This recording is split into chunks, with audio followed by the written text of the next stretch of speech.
పుట్టినట్టు నా కొరకు ఆ చూకి అందలేదు ఇంతవరకు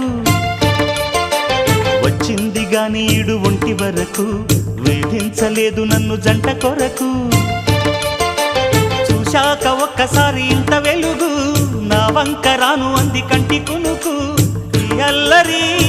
గారడి నీ లీల అనుకోనా నీ పేరు ప్రేమ అవునా ఇవాళే నిన్ను పోల్చుకున్నా